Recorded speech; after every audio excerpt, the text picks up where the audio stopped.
नमस्कार, टीवी 9 राजस्थान पर आपका स्वागत है। आपके साथ मैं हूं भविष्य त्यागी। नरेश मीणा जो बीते दिनों खूब सुर्खियों में रहे, आखिर नरेश मीणा चुनाव क्यों हार गए और उनकी जगह बीजेपी के राजेंद्र गुज्जर चुनाव किस तरीके से जीत गए, यह वीडियो अंत तक देखिएगा। इन दोनों ही बातों की पांच बड़ी वजह मैं आपको इस वीडियो में आगे बताने जा रहा हूं। दरअसल राजस्थान के समरावता गांव के थप्पड़ कांड के बाद सुर्खियों में आई देवली उनियारा विधानसभा सीट पर आखिरकार बीजेपी ने कब्जा जमा ही लिया।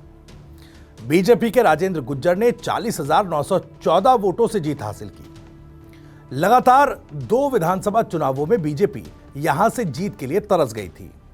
हालांकि थप्पड़ कांड करने वाले नरेश मीणा भी 59,345 वोट लेकर बीजेपी के राजेंद्र गुज्जर को टक्कर देकर दूसरे स्थान पर रहे।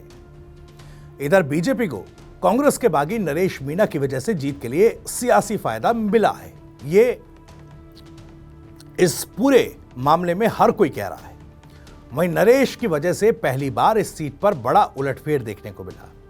नरेश मीणा ने कांग्रेस के कस्तूरचंद मीणा को हराकर इस दौड़ से उन्हें बाहर कर दिया और उन्हें तीसरे स्थान पर धकेल दिया। ऐसे में बीजेपी की जीत और नरेश मीणा की हार के 5 बड़े कारण क्या है, वो भी आप जान लीजिए। दरअसल काउंटिंग के दिन जब सुबह 8 बजे आज मतगणना शुरू हुई, इस दौरान बीजेपी के राजेंद्र गुज्जर ने डाक मतपत्रों से शुरू हुई काउंटिंग में ही बढ़त बना ली थी, जो लगातार अंतिम 20 राउंड तक जारी रही। इस दौरान नरेश मीणा दूसरे राउंड में दूसरे स्थान पर आ गए। कांग्रेस के प्रत्याशी कस्तूरचंद मीणा, केसी मीणा तीसरे स्थान पर पीछे हो गए। लेकिन नरेश मीणा एक राउंड में जरूर तीसरे स्थान पर रहे, लेकिन उसके बाद उन्होंने कांग्रेस को आगे ही नहीं निकलने दिया। बीजेपी को देवली उनियारा सीट जीतने के लिए 11 सालों का लंबा इंतजार तो करना पड़ा, लेकिन बीजेपी ने यह जीत दर्ज कर ली। बीजेपी ने इस सीट पर आखिरी बार 2013 के विधानसभा चुनाव में जीत दर्ज की थी। तब भी राजेंद्र गुज्जर ने जीत हासिल की थी, लेकिन 2018 और 2023 के चुनावों में बीजेपी को यहां मुंह की खानी पड़ी थी।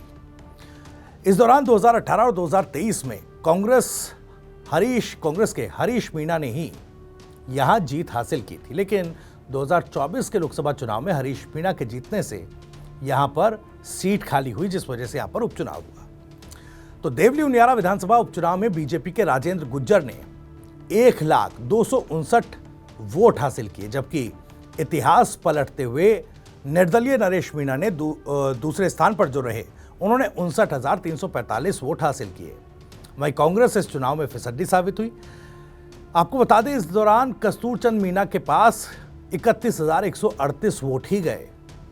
देवली उनियारा सीट पर 20 राउंड में जाकर दोपहर लगभग 1:45 पर जो परिणाम था वो घोषित कर दिया गया। जीत हार तय कर दी गई। बीजेपी के राजेंद्र गुज्जर की जीत के पीछे जो 5 बड़े कारण रहे, वो भी जान लीजिए। दरअसल राजेंद्र गुज्जर टोंक के ही निवासी हैं। स्थानीय होने का उन्हें फायदा मिला, जो यहां के स्थानीय होने की योग्यता को पूरा करता था।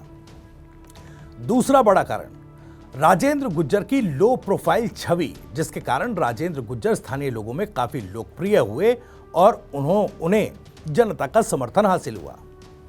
तीसरा बड़ा कारण निर्दलीय उम्मीदवार के तौर पर नरेश मीणा का चुनाव लड़ना। इससे मीणा वोटर्स में बंटवारा हुआ, जो राजेंद्र गुज्जर की जीत का आधार बना। वहीं चौथा बड़ा कारण, क्षेत्र के लोगों ने विकास के लिए भजनलाल सरकार से क्षेत्र की कड़ी जोड़ने के लिए वोट दिया। वहीं 5वां बड़ा कारण ये कि बीजेपी का माइक्रो मैनेजमेंट राजेंद्र गुज्जर की जीत की महत्वपूर्ण रणनीति बना। खैर, ये तो थी राजेंद्र गुज्जर की बात, लेकिन निर्दलीय प्रत्याशी नरेंद्र मीणा की हार के कारण क्या रहे, यह समझना भी बेहद जरूरी है। दरअसल सबसे बड़ा कारण यह रहा कि नरेश मीणा टोंक जिले से नहीं आते, बाहरी उम्मीदवार होना उन पर भारी पड़ गया और राजेंद्र गुज्जर जो हैं वो स्थानीय थे, तो इसका खामियाजा नरेश मीणा को उठाना पड़ा। दूसरा बड़ा कारण यह कि नरेश मीणा के सियासी बैकग्राउंड और दबंगता से लोगों में एक नेगेटिव छवि भी उनकी बनी, जिस वजह से लोग जो हैं, वोटर जो हैं, उन्हें वोट करने से बचे। तीसरा बड़ा कारण, एसडीएम के थप्पड़ कांड के बाद कुछ क्षेत्रों में नरेश मीणा के खिलाफ नेगेटिव वोटिंग भी हुई है। यह भी एक बड़ा कारण नरेश मीणा की हार का रहा है। चौथा बड़ा कारण, देवली उनियारा क्षेत्र में लोगों का केवल बीजेपी और कांग्रेस के प्रति झुकाव रहा। यह भी कहीं ना कहीं एक बड़ा कारण रहा, क्योंकि जो लगभग 59,000 वोट नरेश मीणा को पड़ा वो उनके खुद के नाम पर पड़ा। कांग्रेस के पास जो वोट गया, अगर वो वोट नरेश मीणा को मिल पाता तो शायद कुछ और नतीजे आ सकते थे, लेकिन वो कांग्रेस का वोट कांग्रेस के पास ही रहे। कांग्रेस के नाम का वोट नरेश मीणा पर नहीं पड़ा।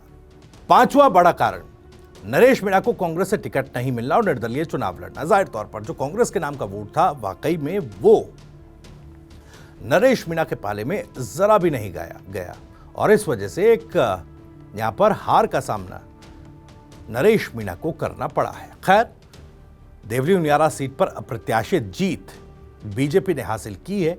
अब इस जीत के बाद इस क्षेत्र में किस तरीके से चुनावी डायनामिक्स के साथ साथ सियासी डायनामिक्स किस तरीके से चेंज होंगे, वो आने वाले समय में तय होगा। फिलहाल ये वीडियो और जानकारी आपको कैसी लगी, कमेंट करके हमें जरूर बताइएगा। राजस्थान से जुड़ी और भी तमाम खबरों को सबसे पहले जानने के लिए सब्सक्राइब जरूर कर लीजिए TV9 राजस्थान। नमस्कार।